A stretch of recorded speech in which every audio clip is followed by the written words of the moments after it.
Alors, il y a une première question qui est une personne qui dit j'ai 27 ans et je suis séropos depuis 2016 en allègement thérapeutique et toujours en charge virale indétectable. Est-il vraiment utile de me faire vacciner avec le garde-asile? Alors, dans la question, il y a aussi l'histoire du 27 ans, c'est-à-dire quelqu'un, donc 27, comme on dit 26, donc il aurait un an de plus. Et voilà, la question, c'est est-ce que quand on va bien, eh bien, est-ce que c'est utile de se faire vacciner par rapport donc au garde d'asile? J'ai les mêmes questions, hein. Il y a deux ou trois personnes qui disent qu'il y a des expériences et des études aux États-Unis, en Angleterre, pour dire que c'est utile.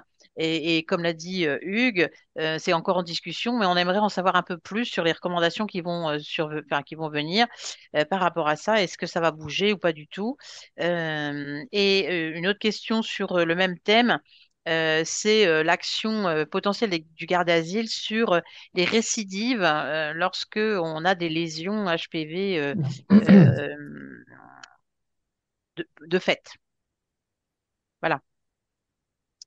Je pense qu'Elisabeth va peut-être pouvoir Oui, répondre. bah, pour ce qui est de l'âge du garde d'asile, là, c'est vrai que c'est une question qui, qui revient beaucoup. Il commence à y avoir des études, effectivement, qui semblent montrer qu'il pourrait y avoir un bénéfice. D'ailleurs, je l'ai dit tout à l'heure, hein, à Oui, oui. vacciner plus tard. Bon, pour l'instant, je crois que nous avons été, il y a une saisine, la HAS a été Mm. saisie sur le schéma vaccinal HPV et notamment sur la question de l'âge. Donc, je pense qu'il y aura une réponse. Enfin, c'est-à-dire que, vous savez, la l'HAS travaille toujours en essayant d'utiliser des données publiées, validées, etc., et fait ses recommandations à partir des données de la littérature et des données de la littérature de bonne qualité. Donc, je crois que cette étude, enfin, ce travail sera fait et qu'il y aura des réponses dans le courant de l'année. Pour l'instant, la réponse enfin, malgré tout importante, c'est que quand on est infecté, qu'on a des lésions liées à HPV, je crois qu'on peut répondre actuellement qu'il n'y a pas d'intérêt à se faire vacciner. La vaccination n'apporte rien par rapport aux lésions déjà constituées. Ça, c'est clair. Pour ce qui est de l'intérêt de vacciner des gens passé l'âge, euh, il y a peut-être un intérêt à vacciner jusqu'à un certain âge, mais voilà, je vous dis, les données sont en train d'être reprises. Certainement, effectivement, des pays comme les États-Unis, je crois l'Angleterre, ont émis des recommandations plus larges. On pourrait se dire que qui peut le plus, peut le moins, et après tout, il y a aucune contre-indication, en tout cas, à vacciner quelqu'un un peu plus tard. Parce qu'on ne peut pas, on ne peut pas l'assurer que ceci sera bénéfique, parce qu'on ne peut pas savoir à l'instant T s'il a déjà été en contact, s'il a déjà été infecté avec les virus HPV les plus oncogènes. Mais il est possible que la répétition des expositions d'une part et le fait de protéger contre un HPV particulier qui, vis-à-vis duquel on n'a pas déjà été exposé, peut avoir un bénéfice. Pour l'instant, je vous dis, on a en France pas de recommandation au-delà de l'âge de 26 ans, mais je pense qu'en tout cas pour la population générale, on devrait assez rapidement élargir l'âge jusqu'à 26 ans pour tout le monde et probablement se reposer des questions pour plus tard, pour des délais plus longs, mais ça, je ne peux pas vous donner la réponse à l'avance. Mm. Si je puis, c'est Jean-Daniel, si je puis ajouter deux petites choses au niveau international, de toute façon, c'est 26 ans. Et concernant la vaccination dite thérapeutique, le garde d'asile n'a pas d'impact. Il y a des nouveaux vaccins qui sont en cours et l'institut auquel j'appartiens est en train de développer un vaccin thérapeutique contre HPV et dont les essais vont commencer très prochainement à l'IGA. Très bien. Une petite question encore pour Elisabeth, tant elle a la parole, de Fred Le Breton, de Remède. Les données de l'excès d'Oxivac présentées à la CROI ont montré l'efficacité du vaccin Bexsero dans la réduction de la gonorrhée. Qu'en pense la HAS? Ben, la chaise ne pense pas énormément. La chaise a besoin de données. Pour l'instant, la chaise n'a pas été, comment dire, sollicitée là-dessus. Je pense qu'effectivement, je suis tout à fait d'accord que ces données sont très intéressantes. qu'il y a une protection croisée entre le vaccin méningo et le gono et le méningo. On sait que c'est des bactéries qui sont proches, hein, et on sait qu'il y a une protection croisée. Je pense que c'est une question qui devrait être étudiée rapidement. D'ailleurs, ça a été cité dans les argumentaires, hein, de la vaccination pardon, de la vaccination méningo B lorsqu'on l'a promue. Et on va reprendre la question méningo B pour les adultes. Actuellement, vous savez que c'est une recommandation chez le petit enfant. Et il y a des recommandations très spécifiques chez l'adulte autour de cas quand il y a des clusters. Mais certainement, cette question doit être étudiée dans les mois qui viennent à la l'HAS.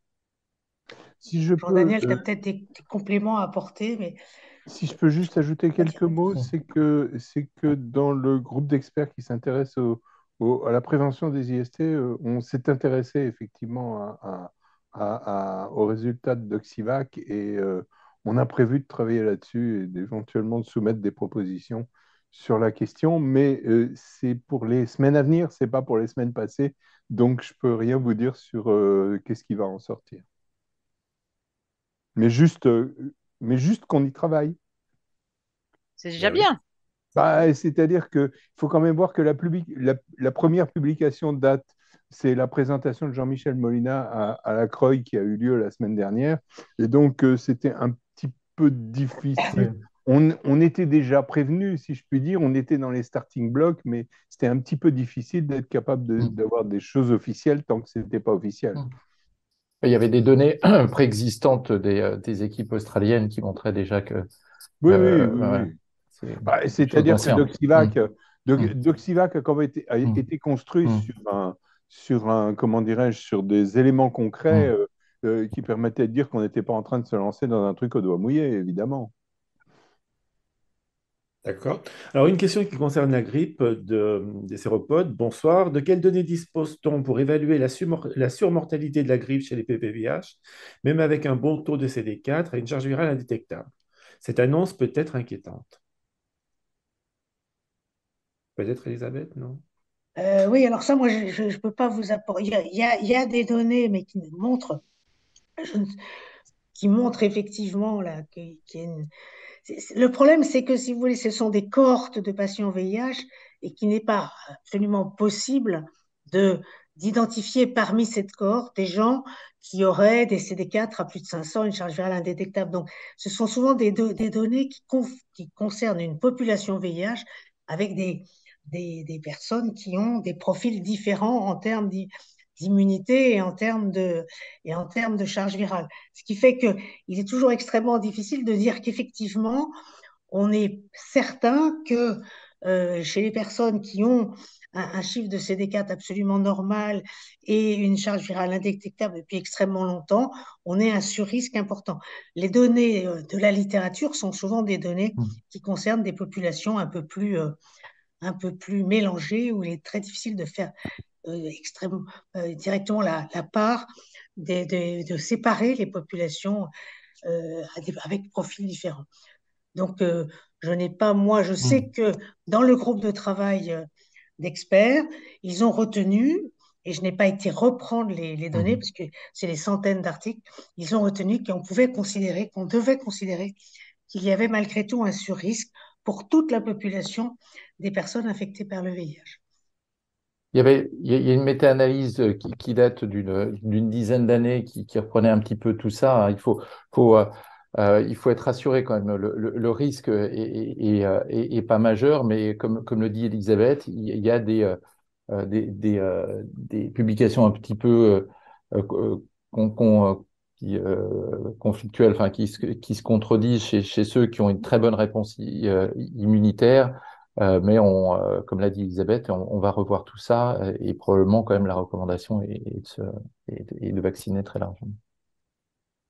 J'en profite pour une question sur une personne qui est séropositive, qui a une sclérose en plaques, qui a une névralgie du trijumeau et qui se demande quel vaccin elle peut faire et avec quelle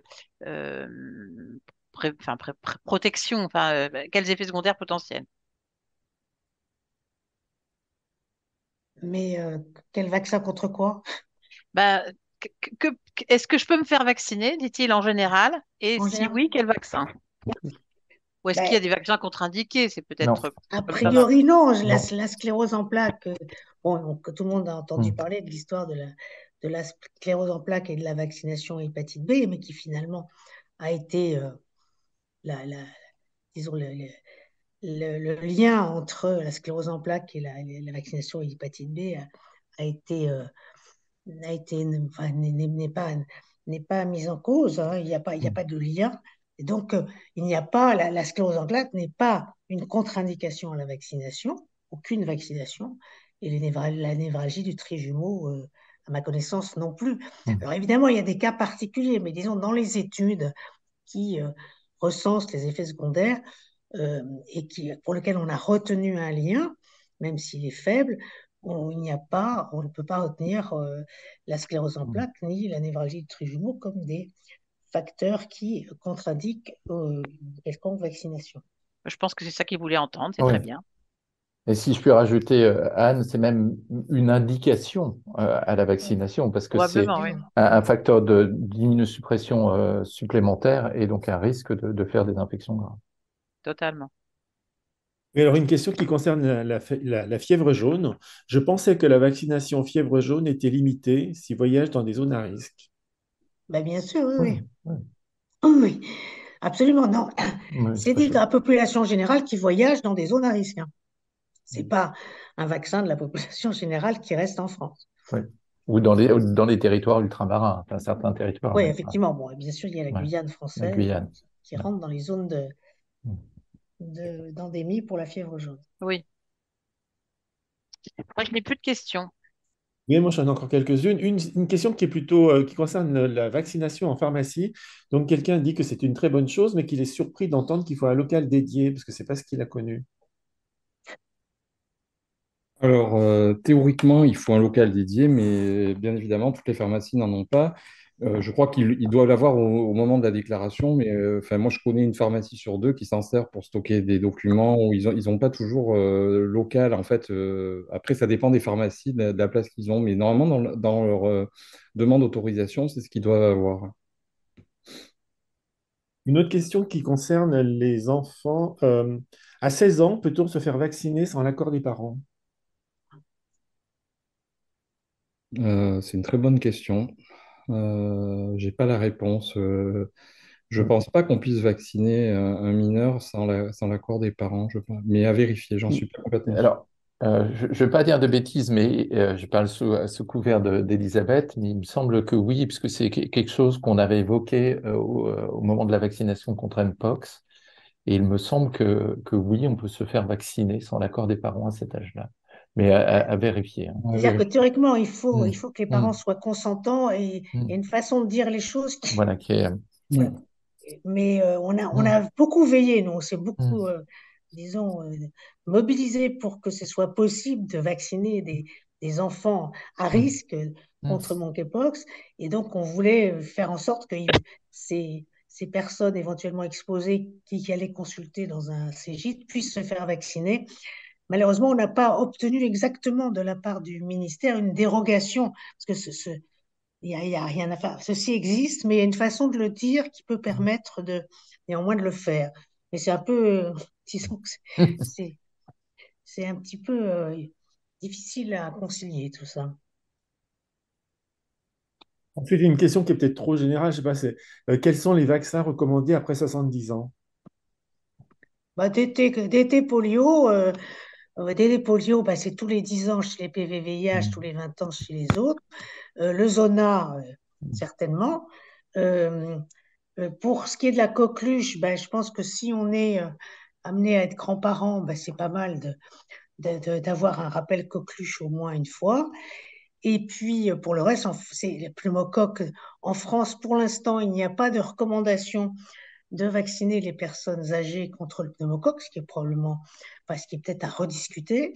Mais pour l'instant, il n'y a pas de recommandation. Dans la population générale, seulement si on a des facteurs de risque particuliers.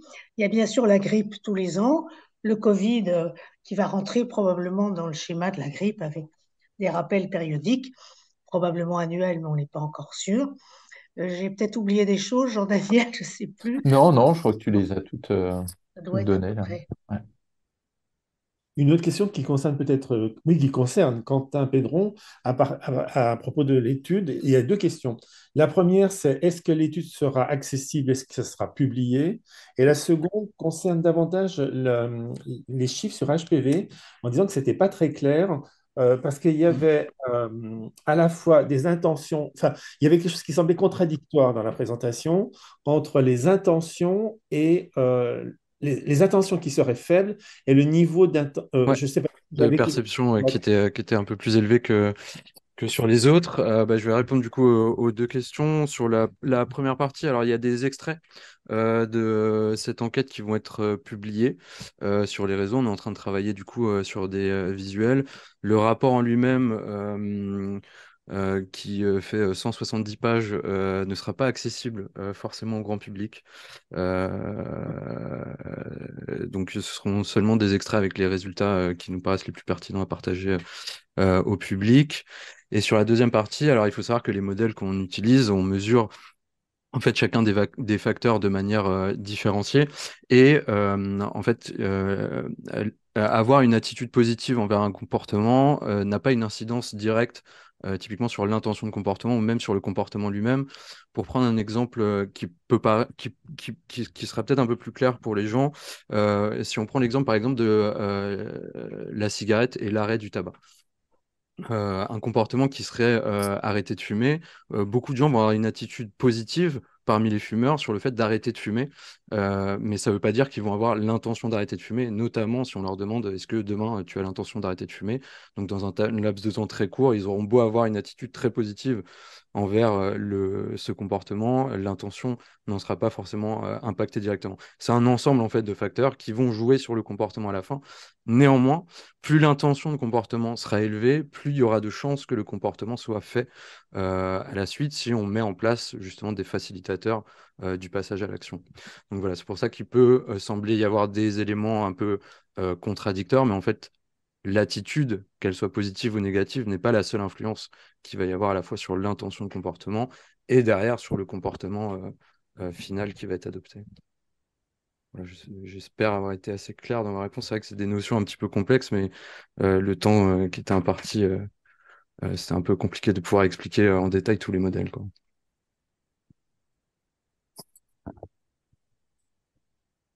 Oui, alors moi, j'ai des questions, mais c'est pas des vrais. Enfin, c'est plutôt des états d'âme. Quelqu'un qui dit, mais depuis le Covid, il y a la variole du singe. Alors, déjà, on a quelques remarques en disant qu'on date un peu en parlant de variole du singe, puisqu'effectivement, maintenant, on parle de Mpox.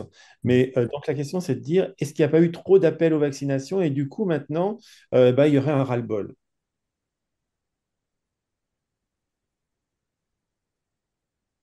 Peut-on répondre à cela? Enfin, si je puis me permettre, c'est qu'il faut vacciner contre les infections contre lesquelles on a besoin de vacciner. Ras-le-bol peut-être, mais enfin, toutes les vaccinations qui sont recommandées, en tout cas par l'HS, c'est parce qu'elles sont pertinentes. Donc, on suit malheureusement l'évolution des maladies infectieuses et voilà, c'est pas possible d'avoir une autre vision des choses, je pense. Oui, je pense que la notion de ras-le-bol aussi peut s'exprimer sur un certain nombre de choses, notamment bah, là, avec toute la période Covid de laquelle on vient de sortir et cet afflux d'informations. J'en ai parlé un petit peu tout à l'heure, mais on avait beaucoup d'informations entre les réseaux sociaux, les médias, etc. Il y avait des informations qui pouvaient paraître contradictoires, des gens qui se contredisaient les uns les autres, puis des informations dans tous les sens. C'est-à-dire que un jour, on parlait d'une certaine manière de faire, puis quelques semaines plus tard, on parlait d'une autre manière de faire.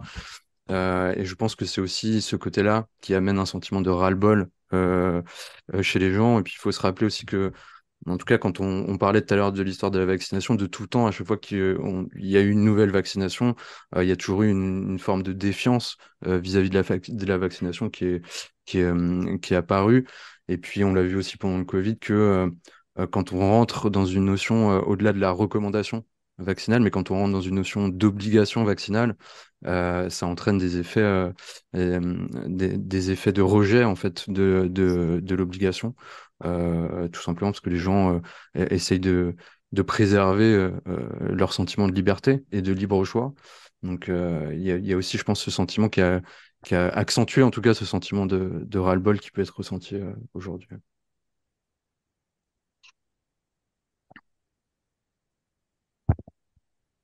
Moi, j'ai un message qui me dit qu'on va être obligé de mettre un terme, hein, malgré les questions qui restent, qu'on ne pourra pas traiter. Donc, Anne, je crois que là, il y a une réalité, c'est qu'on va être obligé de se Et séparer. oui, Euh, c'est souvent comme ça, on est très frustré à la fin, mais bon, après, vous avez tout va être mis en ligne, hein, et donc, et puis on reprendra cette thématique probablement un moment ou un autre, dans quelques mois, peut-être pas tout de suite, mais dans quelques mois, pour essayer d'avancer justement dans l'importance des vaccinations, comme on nous l'a démontré, et puis peut-être dans l'actualité du VIH, de la vaccination VIH dont on a entendu parler. Est-ce que tu veux dire un mot, Yves? Je veux simplement, là, il y a plusieurs messages qui arrivent notamment maintenant pour remercier les intervenants. Beaucoup ont apprécié la diversité, on va dire, et la complémentarité des intervenants. Effectivement, c'était bien le but recherché, donc ça tant mieux. Avec des qualificatifs, donc ça, je ne développerai pas. Et là, moi, pour nous, ça, en tout cas, en tant qu'association, ça nous renforce, si on en avait encore besoin, dans notre volonté de continuer notre travail d'information, d'accompagnement. Et c'est vrai que c'est une semaine où on parle beaucoup d'HPV. On en parlera encore, j'imagine, parce que le 4, c'est la journée mondiale, je crois. En fait. Donc, vraisemblablement, c'est une semaine où tout ce qui est autour de l'HPV est très, on va dire, très, très d'actualité. Voilà, c'est tout ce qui me semblait. Et puis on a eu raison d'attendre pour rééditer notre brochure parce que dans la présentation d'Elisabeth Bouvet, on a bien vu que ça bougeait beaucoup quand même, hein. Moi, je trouve qu'il y avait quand même des éléments euh, qui sont nouveaux, plus précis, et que là, c'est bien on va encore attendre, même si c'est l'été prochain, avant de pouvoir éditer notre prochaine brochure. Voilà, ben je reprends la parole pour dire combien effectivement on attend les recommandations, Mm. notamment dans l'HPV quand même, bon, au moins jusqu'à Mm. 26 ans. Je pense que c'est ce qu'a dit Elisabeth. Ce serait un minimum pour moi, mais bon, à voir. Et donc, ben, je vais conclure en remerciant évidemment tous les intervenants, moi aussi, avec de la qualité de leur présentation, de la diversité de leur présentation. Et bien évidemment, tout le public derrière qui a pu poser des questions pertinentes et intéressantes. Euh, av- je remercie aussi l'équipe d'Action Traitement qui a permis ce webinaire, Julia, Génie par exemple, et puis notre sponsor d'aujourd'hui qui est le laboratoire MSD, voilà, qu'on remercie également, même si on n'avait aucun conflit d'intérêt, si ce n'est des liens d'intérêt. Donc, vous nous retrouverez ce webinaire très bientôt sur notre page YouTube, mais aussi sur le site d'Internet. Et si vous visitez notre site Internet pour la première fois, ben, n'hésitez pas à surfer, à aller pour chercher les outils dont vous avez peut-être entendu parler, et notamment cette brochure vaccination qui sera mise à la mode dans quelques mois, mais pas maintenant. Et puis la ligne d'écoute, les réseaux sociaux. Et donc, le prochain rendez-vous, c'est collectif Demain sans HPV, donc tu as parlé Yves, et puis un colloque au mois de novembre sur femmes et VIH. Donc voilà, on vous souhaite une très bonne soirée, une très bonne digestion de toutes ces informations diverses et variées et très utiles. À bientôt. Merci beaucoup, bonne soirée. Au revoir. Au revoir, Au bonsoir. revoir.